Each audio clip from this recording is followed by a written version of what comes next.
Para variar, houve um corte no vídeo. Essa é a segunda questão da página 68. Na letra A, ele pergunta, o peso da caixa ficou menor com a aplicação da força F? Não, o peso da caixa não varia, gente. Lembra da história lá do Gefio? Só se ele for lá para a Lua, porque a massa não vai mudar, olha.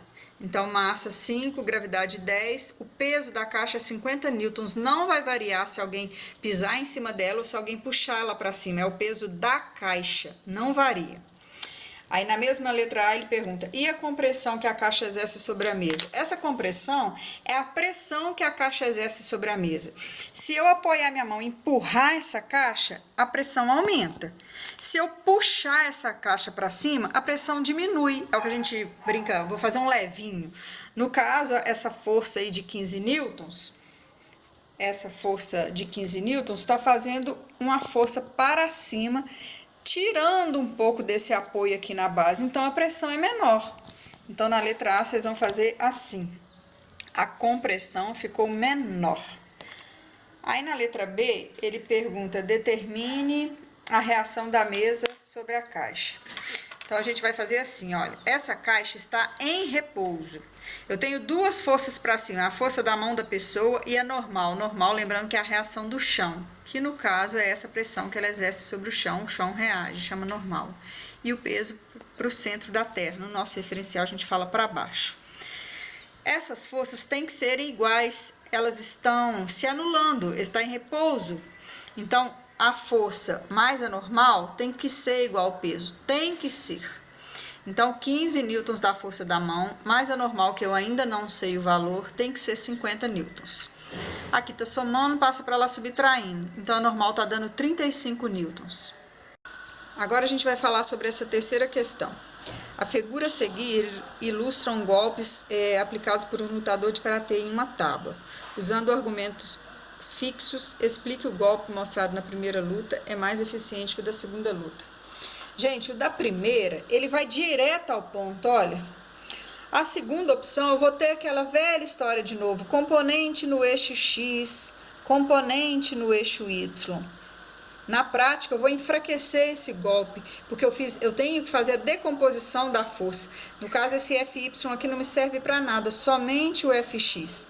Então, aqui, como eu tenho um componente na vertical que não ajuda em nada, o golpe aqui é mais fraco. Aqui ele é mais forte. Então, a número 4. Uma garota puxa sua irmã em um trenó, que se move com velocidade constante. Preste bastante atenção nesse detalhe, velocidade constante. A força que a corda exerce no trenó é de 50 newtons e a força de atrito com o chão é de 40 newtons. A massa da menina e do trenó é 20 kg. Considere a gravidade 10 e determine o módulo da seguinte força. Letra A. Componente horizontal da força F. Gente, olha, ele falou velocidade constante. Se a velocidade é constante, é a primeira lei de Newton, é inércia. O somatório das forças tem que ser zero. Então, se eu tenho 40 newtons para a esquerda, eu tenho que ter 40 newtons para a direita.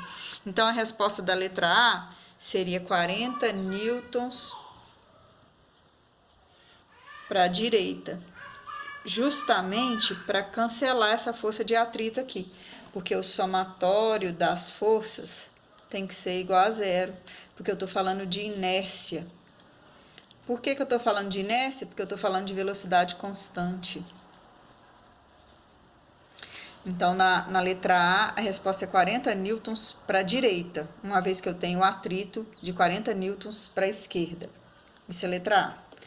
Na letra B, ele me pergunta a componente vertical dessa força. Nós vamos ter que fazer conta. Eu não acabei de falar que essa força aqui da direita vale 40 newtons? Essa força, no caso, é essa aqui. 40 newtons.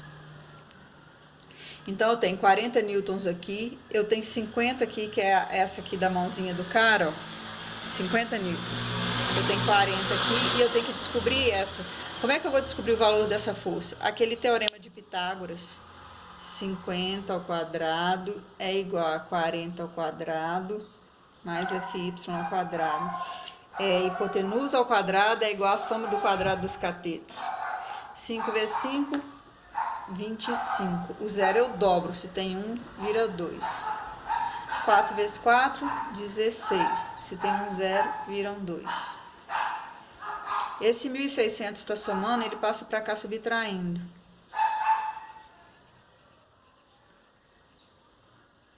Quadrado aqui, né, que eu esqueci. É a soma do quadrado dos catetos. Então, 2.500 menos 600, 900. Para eu tirar esse quadrado daqui, raiz. Raiz de 9 é 3. Raiz de 2 zeros é 1 zero. Então, é 30 newtons. Então, na letra B, onde ele me pergunta componente vertical da força F, a resposta é essa, 30 newtons, que é essa força aqui, ó. Então, na letra C, vai perguntar a reação normal do chão sobre o trenó. Lembra que agora nós estamos falando de chão, então estou falando de forças assim, ó, na vertical. E aqui me deu a informação que o trenó e a menina juntos têm 20 quilos. Aí eu venho aqui, ó, para eu achar o peso do trenó e menina, do conjunto. Peso é igual a massa vezes gravidade. Então, 20 quilos vezes 10 dá 200 newtons. Eu tenho 200 newtons vertical para baixo. E aquela nossa decomposição do FY deu 30 e ela está para cima. E a reação do chão sempre também é para cima, é contrário. Então, eu tenho duas forças para cima e uma força para baixo. E na vertical o trenó não move, ele move na horizontal, na vertical não. Então, as forças têm que ser igual a zero, inércia.